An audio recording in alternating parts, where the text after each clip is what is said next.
आकाशवाणी संबलपुर जुहार आंचलिक खबर पढ़ुचन बंदिता मिश्र। रायजे 2 नंबर खेपे बरगढ़ सुंदरगढ़ बलांगीर कंधमालार आस्का सहित 5टा लोकसभा आसन और इतार अधीनती थिबार 35टा विधानसभा आसन लगी गलाकाल भोटर माने मतदान अधिकार साब्यस्त करिछन।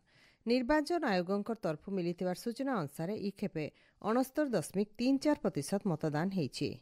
इ खेपे केतेटा जागान डेरी राति तक मतदान चलीथिला। बलांगीर 15टा बुथन राति 10:30 बजे तक लोके भोट देइथिले। इथि लोकसभा और विधानसभा आसन लगी मोट 305 जन प्रार्थी रहिछन।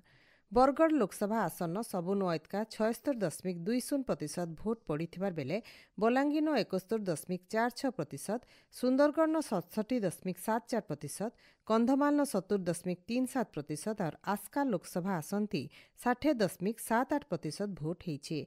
विधानसभा आसन मानकर भितरु सोनपुर सबुठानु जह 81.23% मतदान हेइछे। देशे 5 नंबर खेप साधारण निर्वाचन लगी शांति श्रृंखलाती भोट शेष हेइछे।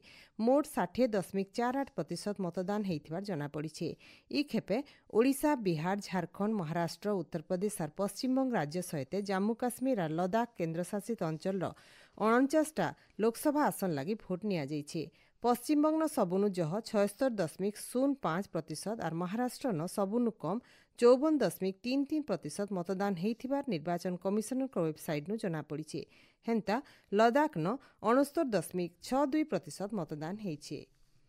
बीजेपी वरिष्ठ नेता और केंद्र स्वराष्ट्र मंत्री अमित शाह आज संबलपुर गस्त थी आसबे। से पहला समलेश्वरी मंदिर न दर्शन करबे।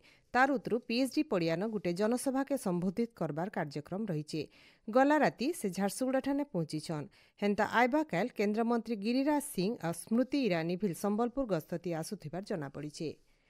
राज्यर सबु ब्लॉक ग्रांट कॉलेजर अध्यापक और सेमानकर कर्मचारी मानकु पेंशन जागान एककालीन प्राप्य प्रदान लगी राज्य सरकार जारी करिथिबार विज्ञप्ति के हाईकोर्ट गलाकाल रद्द करिछन। गला मासर 24 तारीख हाईकोर्ट इ विज्ञप्ति उपरे रहितादेश जारी करिथिले। भिन्न भिन्न पक्षंकु सुनला उतरु हाईकोर्ट विचारपति विज्ञप्ति के अयथार्थ बोली दर्शाइथिबार जना पड़िछे। ओडिशा हाईकोर्ट आइठानु आयबा जून मासर 17 तारीख तक खरा छुट्टी घोषणा करा जाइछे। जून 18 तारीख दिन कोर्ट खुलबा हेले खरा छुट्टी समय थी इ मासर 23, 28, 30 और आयबा मासर 4, 6, 11 और 12 तारीख दिन छुट्टीकालीन खंडपीठ बसबा बोली गलाकाल हाईकोर्ट तरफु बाहर करा जाइथिबार विज्ञप्ति थी कहा जाइछे। ईरान राष्ट्रपति डॉक्टर सैयद इब्राहिम रेइजी और वैदेशिक मंत्री हुसैन अमीर अब्दुल्ला इयानकर हेलिकप्टर दुर्घटना थी जीवन जाइछे। तांकर उद्देश्य थी आज भारत सरकार तरफु देशे दिन के राष्ट्रीय शोक घोषणा करा जाइछे। इस समय थी जातीय पताका के अर्धनमित करा जिबा। इतार सहित देशे केनसी प्रकार सरकारी उत्सव नाई करा जाए। राज्य सरकार का निर्देश अनुसार चलती शिक्षा बछर लगी राज्य सबु सरकारी और सरकारी अनुदान पाउथबार स्कूल 1 नु 8 क्लास तक छात्र छात्री मानकु टी शर्ट, पैंट, जूता और परिचय पत्र मिलबा। इ सुविधा राज्य अनुसूचित जाति और जनजाति विभाग अधीन थिबार सबु स्कूल छात्र छात्री माने भिल पाइबे। इथि लगी झने छुआर लगी 500 टंका खर्चा हेबा। ओडिया भाषा साहित्य और संस्कृति विभाग निर्देशक दिलीप राउतराय को ओडिशा साहित्य एकाडेमी और संगीत नाटक एकाडेमी सभापति और उपसभापति अतिरिक्त दायित्व ग्रहण करिछन। दुई एकाडेमी पदवी न थिबार व्यक्ति विशेषकर कार्यकाल गलाकाल पूरा हेथिबानु से आके निर्देश तक इ दुही दायित्व थी रहिबे। राज्यर 4टा भित्रिया जिला मालकानगिरी, नवरंगपुर, नुआपड़ा और कलाहांडी जिलान आयबा मासर पहला नाहित 2 नंबर हप्ता थी फेरघा मुख्यमंत्री वायु स्वास्थ्य सेवा मूल हेबा बोली राज्य स्वास्थ्य विभाग तरफु सूचना मिली। जबर खरा लगी इ सेवा मासे हेला अस्थायी भावे बंद रही।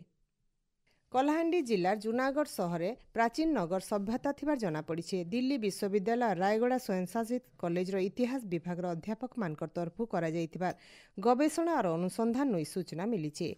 जूनागढ़ सहर और हाथी नदी खंडीन आगनु प्राचीन जुग ठानु मध्ययुग तक प्रत्नतात्विक अवशेष रहीचे बोली दिल्ली विश्वविद्यालय अध्यापक लोकेश दुर्गा कहिछन। से इलाकान खनन समय थी पत्थर और इटार सामग्री, पुरातन मंदिर, मूर्ति, माटिर बर्तन मिलिथिला बोली जना पड़िछे। दक्षिण पश्चिम बंगोपसागर आयबा बुधवार गोटे लघुचाप सृष्टि हेबार संभावना रही। आयबा 24 तारिख आड़े इटा अवपातर रूप नहीं पारे। इतार प्रभाव थी उपकूल ओडिशा सहित आर केतेटा जिल्लान जबर वर्षा हेबा। इतार सहित 40 नु 50 किलोमीटर बेग थी पवन बुहिबा बोली आंचलिक पाणीपाग विज्ञान केन्द्र तरफु अनुमान करा जाइछे। लघुचाप प्रभाव थी आयबा 23 तारिख सकालु समुद्र अशांत रहबा। हेति लगी मत्स्यजीवी मानकु समुद्र भितर के नाई जिबार लगी स्वतंत्र रिलीफ कमिशनर बारण करिछन। समुद्र भितर थिबार मत्स्यजीवी माने आयबा 23 तारिख तक फिरी आसबार के से परामर्श देइछन। एचनीर आंचलिक खबर इन शेष आर बेलर आंचलिक खबर सुनी पारबे राति 7:02 थी। जुहार।